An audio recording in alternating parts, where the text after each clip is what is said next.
মনটা খুব অশান্তি, ভালো লাগতেছে না। কি করব কিছু ভেবে পাচ্ছি না। এজন্য মনে করলাম বাইরে বের হই। আর কেন বের হলাম সবটাই জানাবো। আমার কাম খালি ভিডিও করিচ্ছি।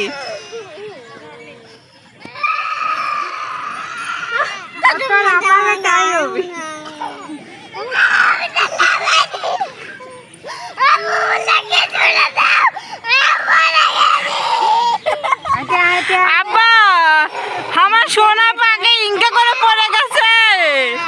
ওরে কি করলো? হ্যালো, আসসালামু আলাইকুম আমার ভাই ও বোনেরা, সবাই কেমন আছেন? নিশ্চয়ই আল্লাহর রহমতে প্রত্যেকে ভালো আছেন। আলহামদুলিল্লাহ আমরাও ভালো আছি। যে যেখান থেকে আমার এই ভিডিওটি দেখছেন, যদি ভালো লেগে থাকে একটা লাইক দিয়ে দিবেন। আর যদি ভালো না লেগে থাকে তাহলে যে যার মতো ভিডিও থেকে বের হয়ে যাবেন। আসলে মনটা কেন খারাপ এখন বলতেছি। ভিডিওর শুরুতে যে বাচ্চাটিকে কান্না করতে দেখলেন, ও মূলত পার্কে গিয়ে পড়ে গেছে, এই জন্য ওইভাবে কান্নাকাটি করতেছিল। আজকে ওর জন্য মনটা খারাপ, কারণ আমার বাচ্চাটা আমার কাছ থেকে চলে গেল। সবারই মন খারাপ, বাচ্চাটার জন্য খুব খুব খারাপ লাগতেছিল। তো সবাইকে বললাম চলো বাইরে থেকে একটু ঘুরে আসি। তো বাইরে গেলাম, বাইরে থেকে একটু ঘোরাঘুরিও করে আসলাম। আর কিছু এই যে শাক দেখতে পাচ্ছেন, শাকও কিনে নিয়ে আসলাম। কয়দিন গোস্ত খেতে খেতে একদম দাঁতের অবস্থা তো 12টা বাজছেই, কারণ দাঁতে ব্যথা শুরু হয়ে গেছে। আর গোস্ত খাইতে খাইতে মূলত মুখের রুচিও নষ্ট হয়ে গেছে। তো মনে করলাম শাক কিনে নিয়ে এসে শাক রান্না করব। তো এই যে 2 রকমের শাক কিনে নিয়ে আসলাম। আর বাসায় নুডলস ছিল না, তো নুডলস নিয়ে আসলাম। এই নুডলসটাই এখন রান্না করব। তো আমার ছেলেটা আমার কাছে আসছিল, কটা দিন থাকলো, খুব ভালোই লাগলো। কিন্তু ও এত পরিমাণে দুষ্ট, যা বলে বোঝানো যাবে না। সবাইকে মারে পিটে একদম একাকার অবস্থা। যাকেই পায় তাকেই ধরে ধরে মারে। আমার মেয়ে বাসায় একা একা থাকে। তো ঈদের পরে ওর খালামণিকে বলল, খালামণি তুমি ভাইয়াকে নিয়ে আসো, আমার ভালো লাগতেছে না। কারণ এবার ঈদে আমরা গ্রামের বাড়ি যাই নাই, ঈদ করতে বাসাতেই ছিলাম।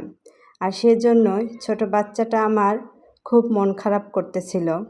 তখন ওর খালামণিকে বলল যে খালামণি তুমি বাসায় আসো, আমার ভালো লাগতেছে না। এদিকে ও অনেক দিন ধরে বলতেছিল আমি আপুর কাছে যাব। এই মিলেই মূলত ঈদের পরে আমার বাসায় বেড়াতে আসছিল। তো যাওয়ার সময় আসলে খুব খারাপ লাগতেছিল। পুচকিটা যেতে চাচ্ছিল না, কান্নাকাটি করতেছিল। ও যাবে না ওর বোনকে ছেড়ে। কেন জানি ও আমার কাছে আসলে যাওয়ার সময় যেতে চায় না, খুব কান্নাকাটি করে, মন খারাপ করে। আসলে বাচ্চারাও বোঝে সম্পর্ক কি, কোথায় গেলে ওদের ভালো লাগে, কোথায় গেলে ওদের ভালো লাগে না, সেটা ওরা বোঝে, ওরা জানে। আর এই জন্যই দেখবেন বাচ্চাদেরকে যারা বেশি ভালোবাসবে বা বাচ্চাদের সাথে যারা মিশবে, ওই বাচ্চাটা সেই মানুষটি ছাড়া কিন্তু কিছুই বুঝবে না। সেটা আপনই হোক কিংবা পরে হোক, ওরা তো বোঝে না যে কে রক্তের আর কে রক্তের নয়। বাচ্চাদের ভালোবাসা দিলে বাচ্চারা আপন হয়ে যায়।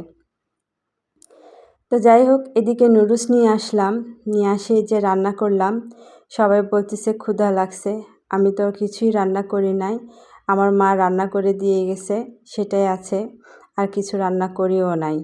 তো বিকালবেলা নাস্তা করার জন্য বাসায় কিছু যে বানাবো, কিছু বানাতেও ইচ্ছা করতেছিল না। সেই জন্য আমি বললাম চলো বাহির থেকে ঘুরে আসি, মনটা ভালো হবে।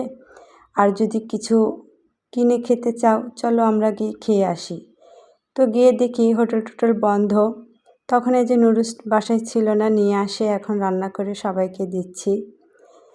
তো আমার মেয়েরা নুডলসটা বেশি পছন্দ করে, এই জন্য নুডলসটা রান্না করলাম। আর রান্নাটাও অতি তাড়াতাড়ি হয়, সহজে হয়, বেশি প্যারা নাই। যেহেতু আমার ভালো লাগতেছিল না, প্যারা যেন না হয়, এই ধরনের রান্নাটাই যেন করে দিতে পারি, সেটাই ব্যবস্থা করলাম। তো সবাইকে নুডলস দেওয়ার পরে আমি আমার বাচ্চাটার কথাই চিন্তা করতেছিলাম, ওকে ছাড়া আসলে ভালো লাগতেছিল না। আর